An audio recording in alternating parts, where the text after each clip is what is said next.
trazer todos os detalhes e destaques dessa notícia que abalou as estruturas da política de Brasília neste exato momento, gente, tá? A autoridade política acaba de sofrer um grave atentado a tiros. O que é que aconteceu? Tudo o que aconteceu eu vou trazer nos mínimos detalhes nesse boletim para vocês. Vou trazer aqui nesse boletim também, gente, tá uma matéria publicada aqui agora pela jornalista Dória Kramer da Folha de São Paulo. A jornalista acabou de soltar aqui uma notícia de que Lula da Silva agoniza, mas não morre. Segundo Dória Kramer, o Lula da Silva agoniza, mas não morre, tá? E esta matéria publicada, essa informação publicada pela jornalista na Folha de São Paulo, gerou pânico e desespero na esquerda aqui agora neste exato momento, gente, tá? Qual é a informação que ela acabou de receber, que ela publicou essa matéria, revelando que Lula agoniza, mas não morre? Essa é a manchete do editorial da Dória Kramer, jornalista da Folha de São Paulo, que gerou pânico e desespero na esquerda neste exato momento, que eu vou explicar nos mínimos detalhes aqui nesse boletim para todos vocês, gente, tá? E Alexandre de Moraes entrou em desespero com uma notícia bombástica que acabou de ser confirmada aqui, inclusive essa informação foi confirmada agora no portal de notícias Metrópole, gente, tá?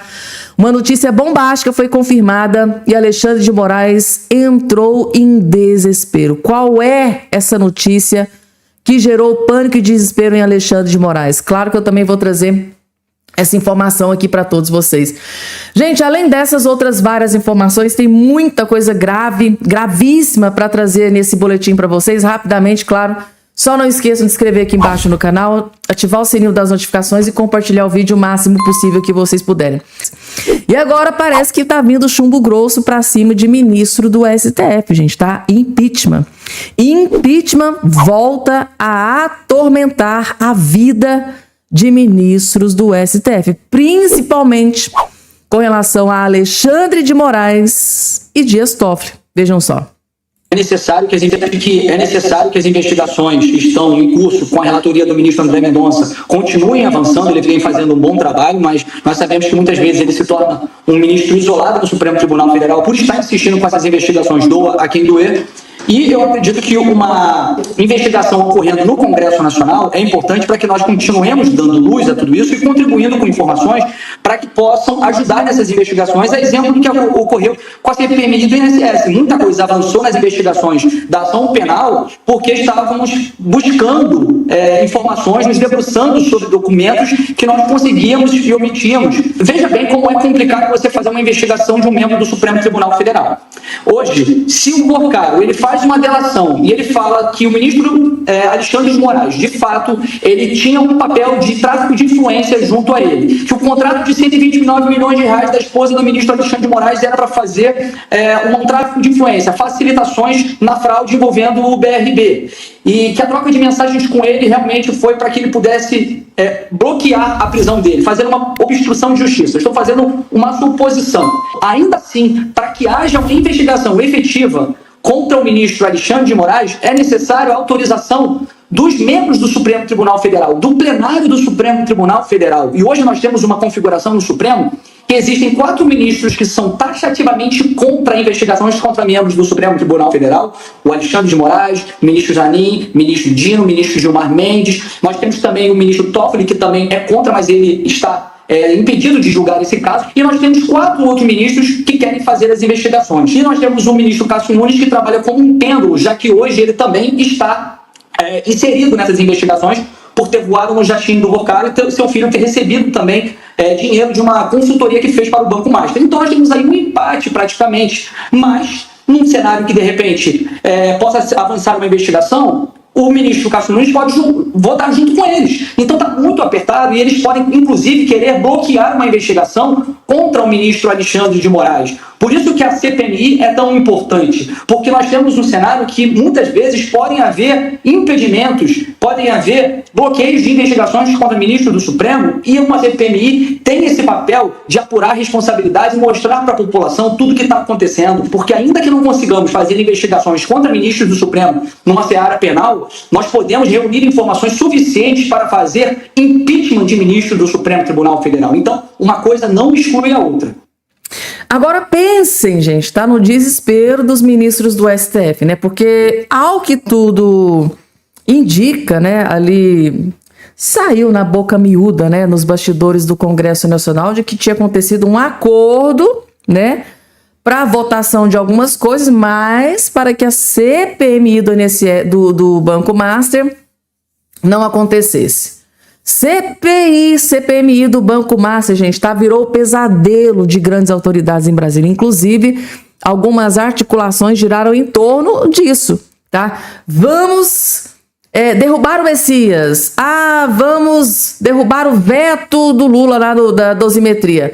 E parece que essa questão da CPI, abertura de CPI do Banco Master, entrou ali no balaio das negociações. Agora pensem, gente, tá?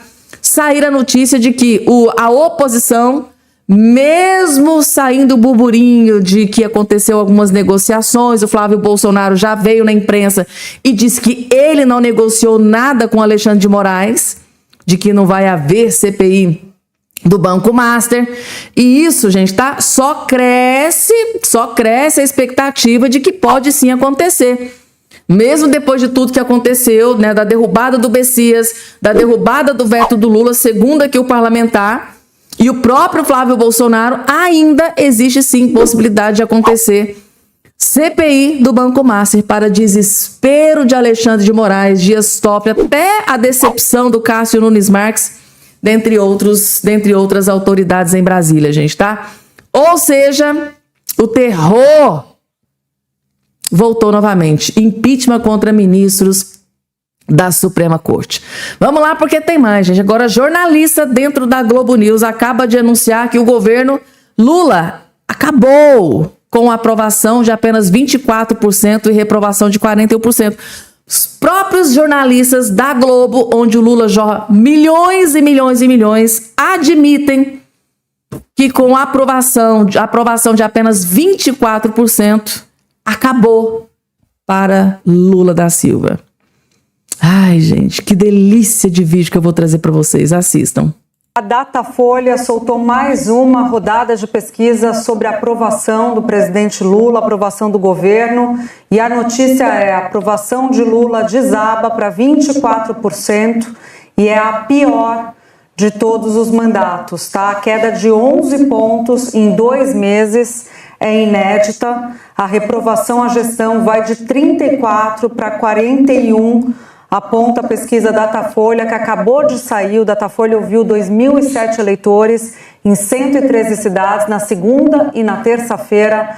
A margem de erro é de 2 pontos para mais ou para menos, portanto, uma situação muito ruim da presidência, do presidente, em termos de aprovação, algo pelo qual ele nunca passou desde Lula 1 e Lula 2, uma aprovação tão baixa, Otávio, e sem sinal ainda da atuação do Sidônio, que chegou para tentar reverter isso. É claro que demora, né?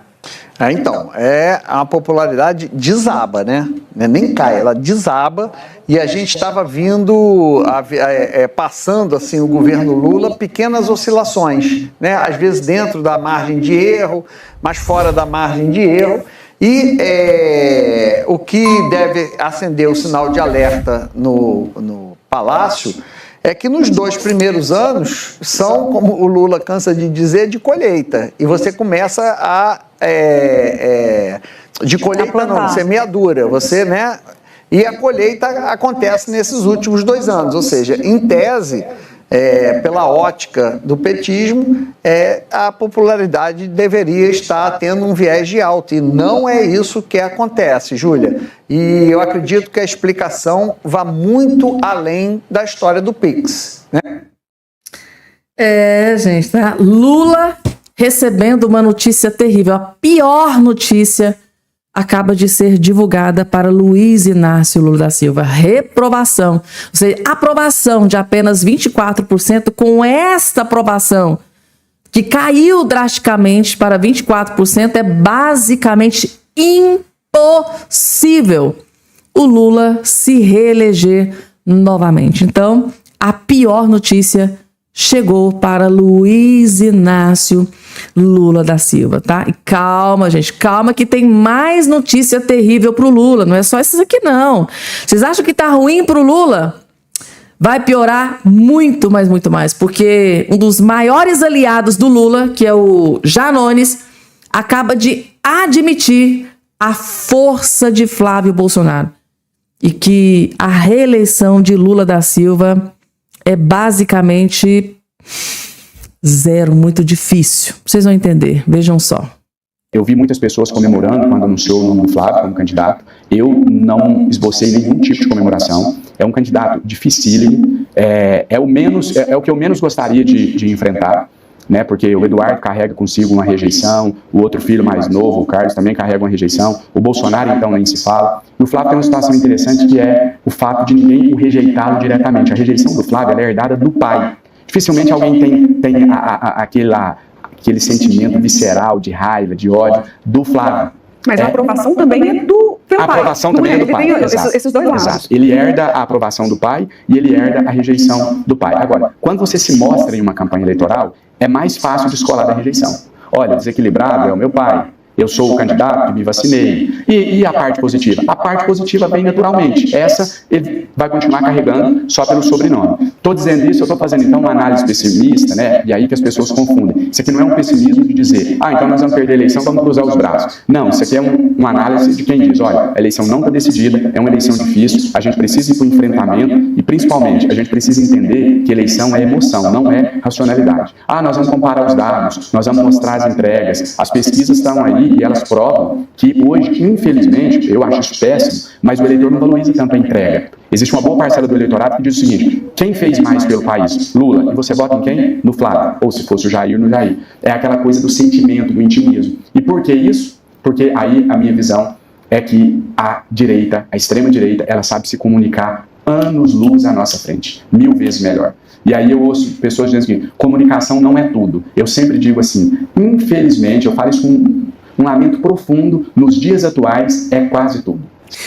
Eita, gente, Janones, hein? Janones parece que tá jogando a toalha, né? Tá reconhecendo que pro Lula da Silva é basicamente impossível, por vários N motivos, é basicamente impossível Lula da Silva vencer o Flávio Bolsonaro. Gente, ele deu muitos motivos aqui, né? Inclusive reconheceu que no quesito rede social, relacionamento através das redes sociais, a direita tá anos-luz à frente do Lula e da esquerda. E esse pode ser o diferencial que vai decidir. O que vai decidir essa eleição é exatamente esse grande alcance que a direita, que a oposição tem nas redes sociais, que o Lula, que os esquerdistas... Gente, mas é assim... É vergonhoso. Eu vou citar aqui um exemplo para vocês. Quando o Lula entrou na presidência da República, ele quis colar, ele quis copiar o Bolsonaro. Todas as quinta-feiras o Bolsonaro ia lá, fazia aquelas lives, gente, eram milhões de visualizações. Eram milhões de pessoas ao vivo, na hora ali assistindo o Bolsonaro. Aí o Lula achou que poderia fazer a mesma coisa, né? Foi lá, fez aquele programinha vexatório junto com o Shoa, né? Ex-jornalista da Globo. E o Lula, gente, que vergonha que foi. O Lula custava juntar ali 3, 4 mil pessoas assistindo. Mas o Lula levou um banho nas redes sociais do Bolsonaro. O Lula ficou com tanta vergonha que ele foi lá e cancelou aquele programinha mequetrefe que ele começou basicamente copiando o Bolsonaro. Foi tão humilhado, né? Ninguém assistia às lives do cara. Inclusive muitos falaram, gente, o Lula tava ali fazendo a live para quê? Para os periquitos, para os papagaios, para os passarinhos, porque não tinha ninguém assistindo os negócios dele. Aí o Lula cansou de passar vergonha, foi lá e cancelou. Inclusive teve um vídeo que reverberou muito na imprensa do Shoa, né? Do jornalista lá da ex-Globo, né? Dizendo, olha, na hora da nossa live tinha lá 1 milhão de pessoas assistindo. Aí a Fabíola do UOL, na hora desmentiu ele. Como assim? Porque aqui na imprensa o que deu foi né? Cerca de 8, 10 mil pessoas ao vivo assistindo. Da onde você tirou essa informação que tinha milhões de pessoas assistindo? Aí ele meio que desconversou, se retratou. Não, foi porque o que eu vi dizer, eu nem sei. Eu nem fui atrás dessa informação. Então, assim, é muita vergonha, gente. Então, se o André Janones, tá? Que é o lambedor de botas do Lula, tá aqui dizendo isso aqui, imagina como é que tá dentro do Palácio do Planalto, dentro do governo Lula e ali nas reuniões de ministros do Lula. Deve estar um chororô, um desespero geral, gente. Meu Deus do céu. Janones reconhecendo que Lula vai ser massacrado por Flávio Bolsonaro. Eu falei pra vocês, gente, tá? Que esse vídeo aqui tava impecável. Vamos lá, porque tem mais, gente. Deixa eu trazer aqui uma informação que acabou de sair aqui no Metrópolis. Veja que interessante. O Messias, gente, o homem tá com sangue nos olhos. O homem tá furioso com Alexandre de Moraes. Jorge Messias conversou com 8 ministros do STF e quer tete a tete com Moraes. Ele quer ficar cara a cara com Alexandre de Moraes. Ele quer ficar frente a frente com Alexandre de Moraes e ouvir, tá? Cara a cara, as explicações do Alexandre de Moraes. Por que que ele articulou nos bastidores para derrubá-lo? Após o Senado rejeitar sua indicação ao STF, na última quarta-feira, o advogado-geral da União, Jorge Messias, já conversou com ao menos 8 dos atuais 10 ministros da Corte. As conversas se deram por mensagem de texto ou ligações telefônicas e ocorreram por iniciativa dos ministros, que procuraram Messias para prestar solidariedade após a derrota. Segundo apurou a coluna Igor Gadelho, o titular da AGU, Messias recebeu apoio dos ministros. O que ele conversou depois aí da sua derrota. Gilmar Mendes, Cristiano Zanin, André Mendonça, Nunes Marques, Luiz Fux, Edson Fachin, Carmen Lúcia, Dias Toffoli. Vocês sentiram falta de um nome aqui? Alexandre de Moraes. Pois bem, o Alexandre de Moraes tentou falar com o Messias pelo telefone. Inclusive, no último vídeo de ontem à noite, eu trouxe essa informação para vocês, que o Alexandre de Moraes estava desesperado ao telefone, tentando falar com o Messias, e o Messias ignorou, não atendeu, porque ele quer uma conversa de homem para homem, tete a tete, cara a cara. Ele quer ver a explicação, a justificativa, porque que ele estava articulando, segundo a imprensa, tá? Estava articulando junto com o Davi Alcolumbre a sua derrota. Apontado como um dos algozes de Messias atualmente, porque num passado não tão distante eram bem aliados, né? O ministro Alexandre de Moraes também procurou o advogado-geral da União por mensagens de texto e por ligação telefônica, mas não teve resposta do Messias, tá, gente, tá? O Messias ignorou as mensagens e ligações do ministro Alexandre de Moraes. Aqui a matéria está dizendo que agora Alexandre de Moraes é algoz, agora é inimigo do Messias. Mas lá no 8 de janeiro, agiram juntos para prender o pessoal do 8 de janeiro. Isso aí eu não preciso nem entrar em detalhe aqui, vocês estão acompanhando os vídeos que eu posto aqui, já está sabendo disso. Aliados, Messias disse que não guarda mágoas de Moraes, mas ressaltou que a conversa com o ministro para acertar os ponteiros, entre eles, precisa ser pessoalmente, só os dois. Então, ele não quer conversar pelo telefone, depois de tudo que ele descobriu, que houve articulação de Flávio Dino, inclusive Flávio Dino não tá aqui nessa lista, né? Olha lá, ó, Flávio Dino não tá nessa lista. Mas aqui ele ressaltou, a minha conversa com o Moraes tem que ser pessoalmente, é tete a tete. Por que será? Será que ele quer enquadrar o ministro Alexandre de Moraes, gente? Será? Coloca aqui embaixo a opinião de vocês. E agora vamos lá, gente, para nova atualização, informação sobre o estado de saúde de Jair Messias Bolsonaro. Michele Bolsonaro atualiza e não traz notícia boa, gente, tá? Não tem notícia boa aqui sobre Jair Messias Bolsonaro. Michele relata que Bolsonaro não consegue se alimentar sozinho após cirurgia, ó. A ex-primeira-dama Michele Bolsonaro afirmou que o ex-presidente Jair Bolsonaro está chateado por não conseguir se alimentar sozinho. Ele se recupera de uma cirurgia para tratar uma lesão no ombro direito. Por ser destro, precisa de ajuda nas atividades motoras. Passando para informar que ele está tendo uma boa evolução, com a dor controlada, está apenas um pouquinho chateado, pois ainda não consegue se alimentar sozinho. Como a cirurgia foi no ombro direito, ele é destro, tá? Isso o impossibilita neste momento. Estou o ajudando em suas limitações. Já fez a troca de curativos, está sendo avaliado pela equipe médica e disse lá Michele Bolsonaro neste domingo, gente, tá?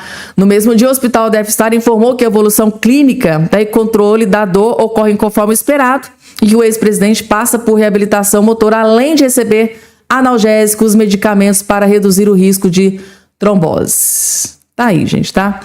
E vamos lá, gente, vamos falar aqui sobre uma matéria daqui a pouco, gente, tá? Grave atentado a tiros. Eu vou trazer daqui a pouco, porque antes eu preciso trazer essa matéria da Dora Kramer, gente, tá? Jornalista da Folha de São Paulo, que fez esse editorial que deixou a esquerda desesperada. Ela disse que o governo Lula agoniza, mas não morre.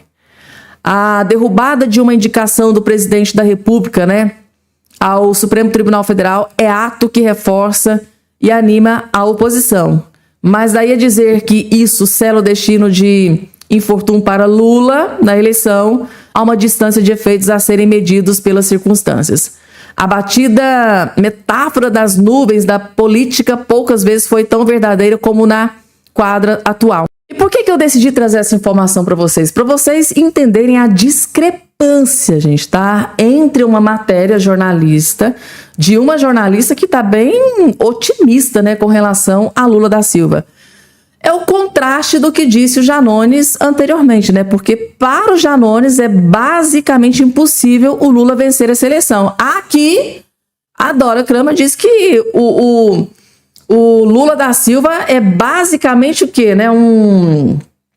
É um renascente das cinzas, né? Porque ele tá lá no chão, de repente se levanta, foi preso, volta para a presidência novamente. Só que para o Janones, que é um grande articulador e bajulador do Lula, ele já no outro vídeo admitindo que para o Lula é praticamente impossível ele vencer essa eleição.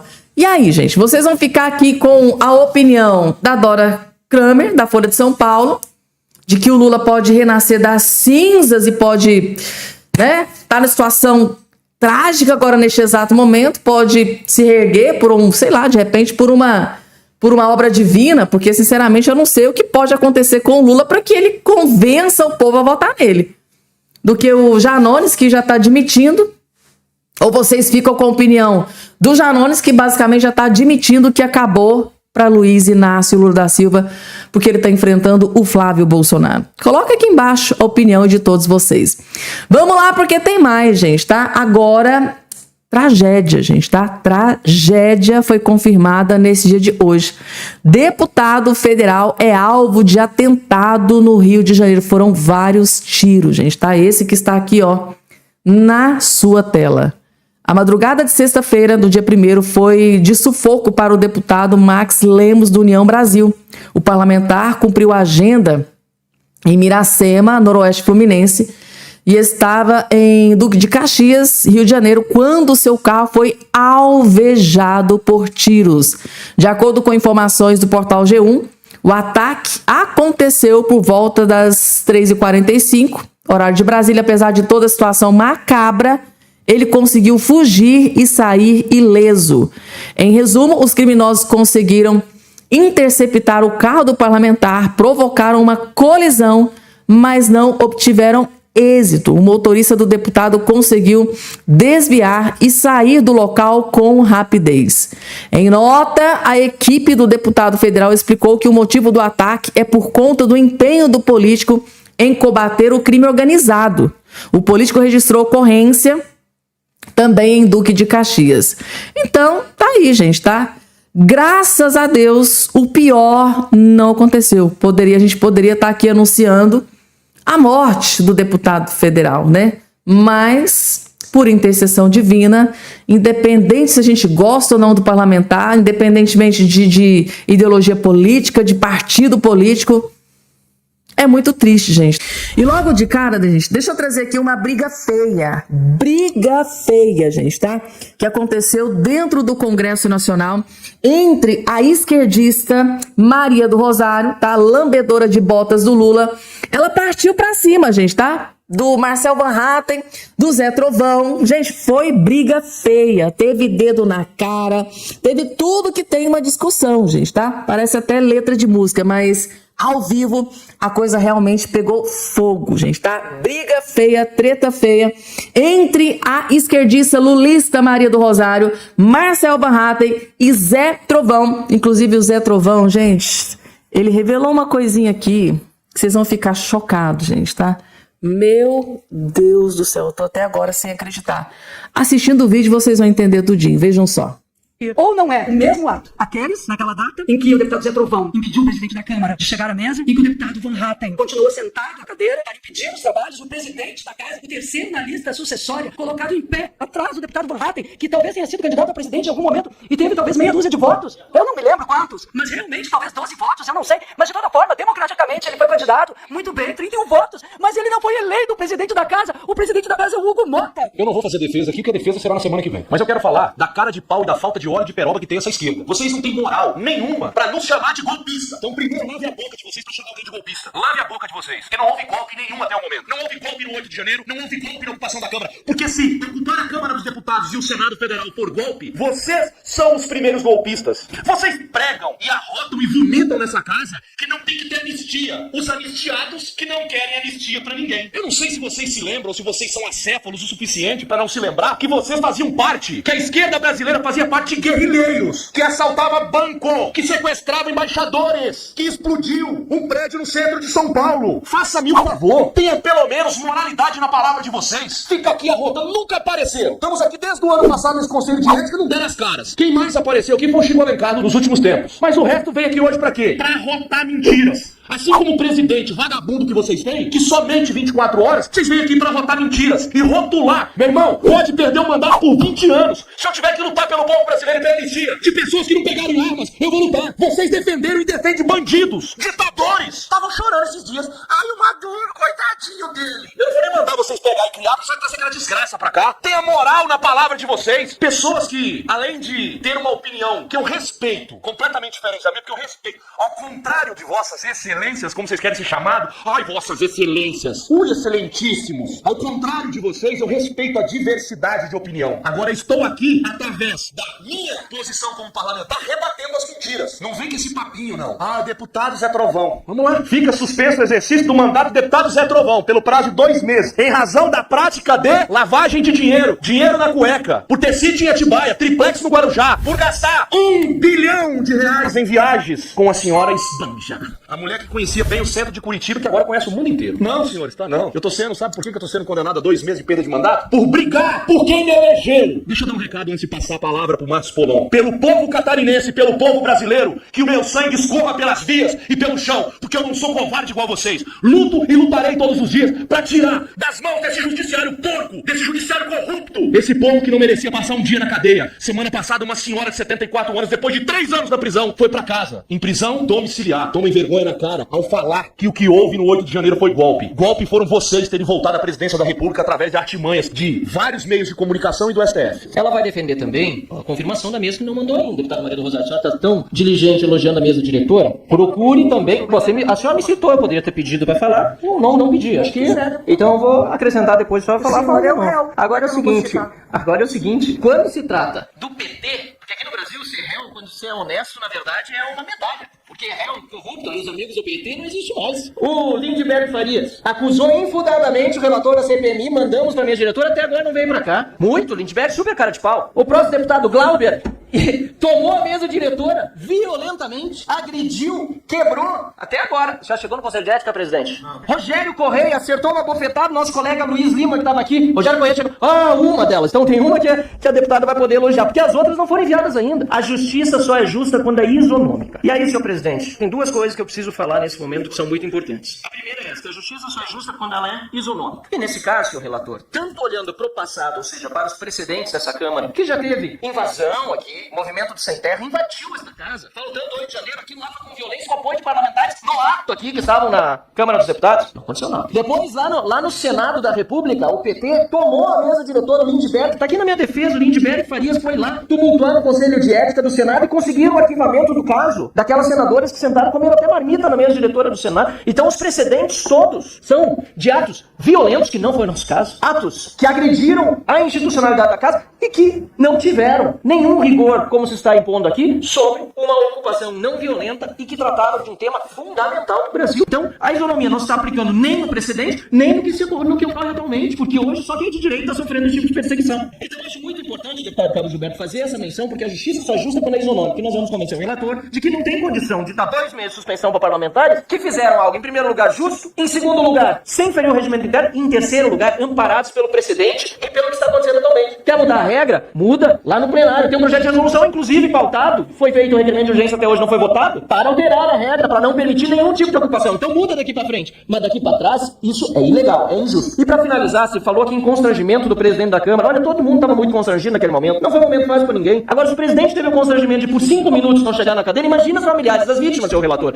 Do 8 de janeiro, Tá aí, gente, tá? Marcel Van Hatten e o Zé Trovão jogando umas verdades, né, na cara da passadora de pano pro Lula, esquerdista, Maria do Rosário, gente. Tá um bando de hipócritas, gente, tá? São os esquerdistas, são, né? Um bando de hipócritas, gente. Calma que tem mais.